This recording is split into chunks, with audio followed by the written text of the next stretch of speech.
Welcome to New Sky TV. I'm Susan, and today we've got some exciting content to share with you. Shocking revelation. Yiying and Zhendong's latest short drama, Private Her by Love, unexpectedly flopped, causing a stir in the short drama community. Zhendong's portrayal of a cool and domineering CEO was initially expected to create a sweet and internet-shattering chemistry, but audiences criticized its acting like an AI customer service representative in the yawn interestingly cliched plot. Fans lamented being explosion-proofed, and its popularity plummeted. Yiying had hoped her dynamic acting would save the show, but the stilted plotting and chemistry failed to ignite the screen. In an interview, Zhao admitted, "Unwritten rules exist in the industry, but self-improvement and the quality of the work are more important." These words left many fans both heartbroken and distressed. Even traffic stars have their downfalls, and no amount of cliched traffic can save them from bland acting and cliched plots. In stark contrast, Summer Fendra, which launched at the same time, soared to the top thanks to its solid plot and natural acting, earning audiences acclaim. The true spring of short dramas has arrived. A reshuffle has quietly begun in the short drama market. Traffic is no longer a simple matter. Quality works are the key to long-term success. Is Zhendong's short drama a failure due to peer pressure or self-distraction? The answer may not be important. What matters is that audiences have come to their senses. Sweet couples and overbearing CEO images can only be sustained by solid acting and innovative plots. The entertainment industry is constantly changing, and who will stand firm in the short drama wars depends entirely on their skills. Less than 100,000 hits in 3 days, a meager 38 million views, and a dramatic overnight drop in retention rates. Viewers fled en masse after only the second episode. If you were to blame for any unfunded, flopped short drama, netizens would have expressed their sympathy. But this new drama, Private Her by Love, billed as a cool, domineering, and overbearing drama, is the hallmark of Zhendong and Yiying. Isn't that a bit outrageous? Let's not even mention his calling little daddy scene that sent the internet into a frenzy last year, but this time, his eyes are as bland as an AI customer service. Some netizens joked that the veins on the back of Zhendong's hands barely throbbed, lacking any passion. The question is this flop truly as he laments? Is it the result of platform suppression and industry manipulation? Or is it simply his own cliched domineering, overbearing filter that's long since worn out? I can't say much else, but this scene where the actor resorts to crying to prove his innocence does indeed remind me of when I was a kid, snuck snacks and begged my mom to blame my younger brother for being greedy. Look, this little traffic is just a small thing, yet fans are still showing their support. Zhendong even cried out in the live stream, his eyes red, about being bomb-proofed. But the audience is more discerning. What's your acting like? Don't you have any idea? Her Owned by Love was designed to capitalize on the crazy criticizing overlord gimmick, and should have shot straight to the top of the traffic charts. But after 3 days online, it's been cold and failed to gain any steam. Meanwhile, Yiying, starring in the same show Girl Blade, delivered a captivating performance, gaining 300,000 followers in 3 days, with even the delivery guy praising the terrible plot. In comparison, isn't it obvious whether his acting is lacking in substance, whether it's gold or silver? The onlookers are no fools. Some even joked, this show continues to trend purely thanks to the hard-earned money of fans who pay 5 yuan for screenshots. It's a common phenomenon that short dramas often become popular but quickly fade away. Last year, Zhendong famously pulled off the calling little daddy scene.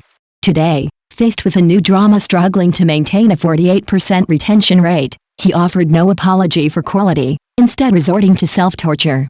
Industry insiders say this suppression theory is a fig leaf for the short drama industry. If the numbers aren't good, they blame throttling, and if the plot is unsatisfactory, they blame the platform for smuggling in its own motives.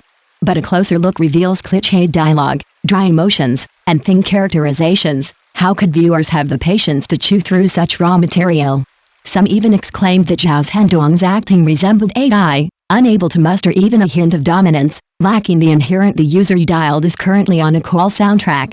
Viewers were left wondering if they were watching a short drama about a domineering CEO or an AI-powered customer service representative at a roadside immigration office. How did the public react?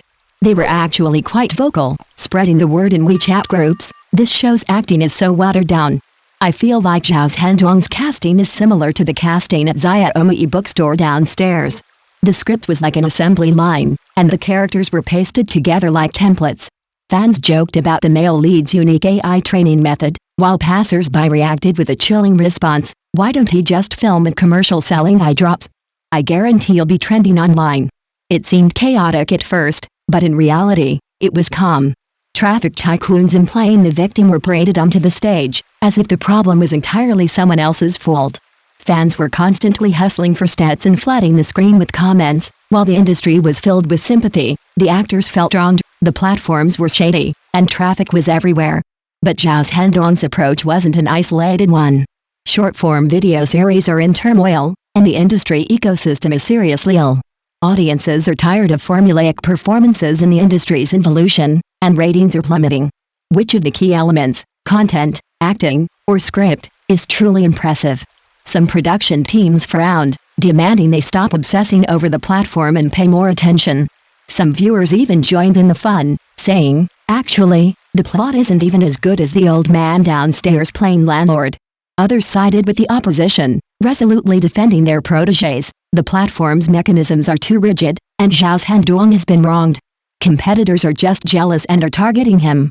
Audiences are becoming increasingly discerning these days, and even popular dramas are criticized no matter how they perform.